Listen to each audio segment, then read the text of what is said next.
On Christmas Eve, whether you sat in this sanctuary or in any other, chances are that the service ended in candlelight. Passing the flame from one candle to another, from one person to another, trying not to drop wax on the pews or on the carpet or on your robe. Then we all sat gazing into the flame and singing Silent Night in what was a dark room but was then glowing with the light of hundreds of flickering candles, all kindled from the same source. It's a beautiful scene, and it feels special to be a part of. Now, what is it about this experience that feels so special? Maybe it's the anticipation of Christmas Day, or the joy of sitting peacefully with family and friends, a moment in time out of the busyness of the holiday season. Maybe it's the awe and wonder that comes from sitting in a sanctuary filled with so many little lights, or the feeling of connectedness that comes from doing this in community, where each of us brings our light and together we create the whole.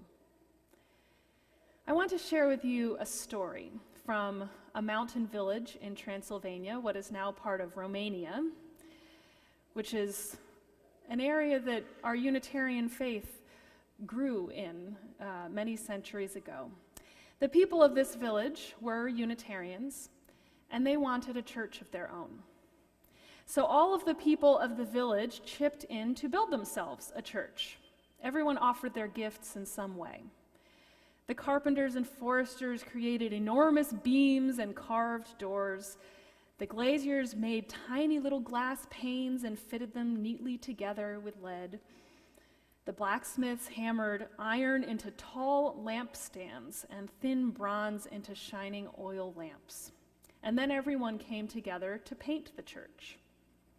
When it was finished, they celebrated with singing and dancing. A village elder invited everyone to return home and eat, and then to come back later for their first service in their new church. The people went down the hillside to their homes to eat dinner, everyone except for a little girl named Zora and her father, who stayed behind to eat the bread and cheese that they had brought with them. They ate on the hillside, and then they went into the beauty of it. But Zora noticed something, and she said, "But Father, we haven't finished." "What do you mean?" the father asked. "There are tall iron lampstands all along the walls, but no lamps," said Zora. "The church will be dark when the people come back for the service." "Ah, no, Zora, the light of the church comes from the people. You will see," said her father. When it was time for worship, Zora and her father rang the church bell and then went back out onto the hillside to wait for people to arrive. They saw in the darkness little points of light coming from many directions and moving steadily up the hill. Each family had a lamp which lit their way to the church. The lights moved closer, gathering into one moving stream, all headed in the same direction, growing larger and brighter all the time. Zora's mother arrived with their family's lamp, and she lifted Zora up and helped her place it on one of the tall iron lampstands. All around the church, other families did the same until the church was bright with light in every corner. The lights flickered and glowed throughout the worship service, and when it was finished, each family retrieved their lamp and it lit their way home. As Zora was getting ready for bed, she said to her mother, "Father said the light of the church comes from the people, but also the people take their light from the church, and we have that light every day." "Yes," said her mother, "and even when we're not in church, even when our lamp isn't lit, we carry that light of truth and love in our minds and our hearts. That light will never go out. And this bronze lamp, it will last. When you're grown, we will give the bronze lamp to you. And when your children are grown, you will give the lamp to them, and all of you will carry it back and forth to church every time." Zora paused and thought about it and said, "But there's only one lamp." "So make another," said her mother, "and let the lights grow. And someday tell your children to make more lamps too. Good night now, Zora." And that is what Zora did. The light that was nurtured by her family, shared at church, and carried out into their lives continued to grow and light the way for them and many generations that followed. It lit the way with faith, truth, and love, the light of God. The late Reverend Forrest Church, whose words Jenny read earlier, used the image of the cathedral of the world to talk about the light of God. The light streaming through the cathedral windows, shining through many windows, represents our diverse notions of God and God's light. The reading said, each window tells a story about the creation of the world, the meaning of history, the purpose of life, the nature of humankind, the mystery of death. And it is through these window panes that we come to experience the holy. The message of Christmas, or one of the many messages of Christmas, is that God becomes human. The light of God becomes human light. The spirit of love and joy takes form in the body of a child and in our bodies. So what do we do with it? We take it in, we carry it, and we pass it along. We become the light, and it moves through us. There's a similar notion to this in Buddhism, of passing the light. The Buddha's last words to his followers were, "Be a light unto yourself." Do not rely on my light for your knowledge and spiritual enlightenment, he was saying. Be a light unto yourself and unto others. In Buddhism, passing the light doesn't mean making others Buddhists by lecturing or teaching them explicitly about the Dharma. Passing the light is simply sharing with others something that you think is beautiful or demonstrating through your life and way of being. The most powerful way of passing the light is to be the light. To be a practitioner who exudes kindness and peace and happiness. And when you do this, says the Buddha, people will come up and ask you how you got to be so. Once you achieve this, you will automatically be passing the light by setting an example with your life, by being the light of the world.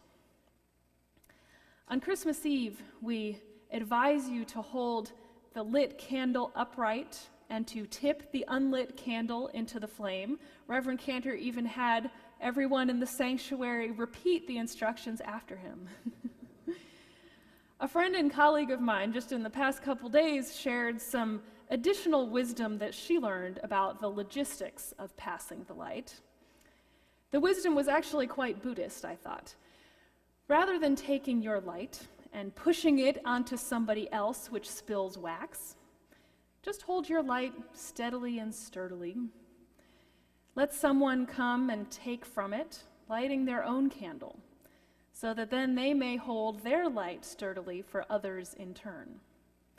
I know I'll keep this in mind next Christmas Eve. Maybe we'll all remember that too. So I'm inviting us this morning to reflect on how we will carry the light and pass it to others. And this may take many different forms. It could be passed through a smile or a warm welcome given at church this morning, or through compassion and care that comforts another in pain. It could be passed through generosity and service to others. You might carry the light and pass it by looking for the good in others and yourself, or through truth-telling, bringing greater understanding to something. Or you might pass the light through sharing a vision of a better world and cultivating the courage to walk that path.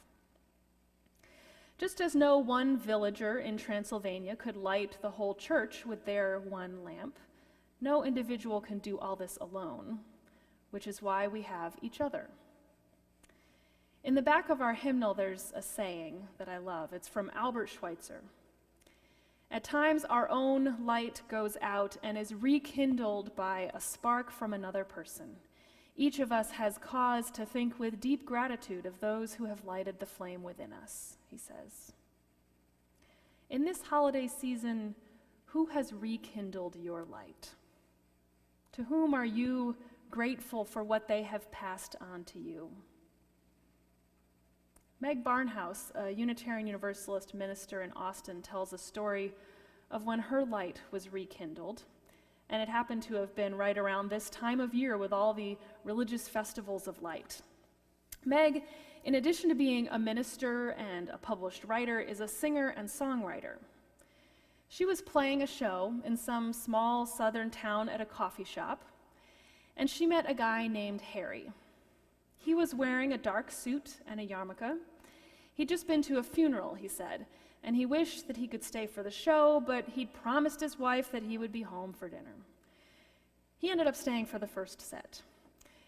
During the break, he came up to Meg and put a folded $100 bill in her hand. "You're doing a good thing with your music," he said. "And oh, by the way, do you like Keith Urban?" "Yeah, I guess," Meg said. "That Take Your Cat and Leave My Sweater song was catchy and clever," she thought. Harry had tickets to a Keith Urban concert, but he and his wife had to go to a holiday dinner for his job that same night, so he made Meg promise that if he sent her the tickets, she would go. And so she did, even though on the evening of the concert she felt too busy and too tired and too frenzied by the season to go. She put on her cowgirl boots and went. The arena was packed, and the lights looked beautiful, she said. She said, listening to the blisteringly loud music pound through the wadded-up tissue paper I'd stuffed into my ears, I could almost feel new neural pathways being created in my brain.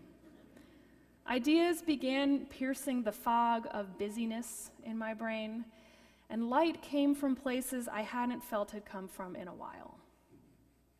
Her lamp was relit by Harry's generous gesture, by him encouraging her creativity and urging her to take a break and treat herself. And she allowed herself to receive it rather than continue on in her busy routine. So maybe you will give somebody tickets to a Keith Urban concert, or maybe someone will give tickets to you, or maybe you'll do something similarly unexpected that rekindles in another the light that they had been missing and makes clear that which had been clouded by this holiday season. So as we walk this bridge from Christmas to the new year, I invite you to join me in making a New Year's resolution. And not a resolution like, I will eat healthier or I will use Facebook less, though those are worthy resolutions. I'm asking you to join me in a resolution about how we will live with others, a promise to bring greater light, greater awareness of the holy, and greater peace into the lives of others and the world. We pass the light not just through our words and actions, but by becoming the light and letting it move through us, so that we may share it with others. Zora, the little girl in the story that I started with, knew that the light of the church comes from the people. There's something that holy that happens when we come together. May that light make this church more vibrant, bring your families love and peace, and light the way toward a better world for 2015. Amen.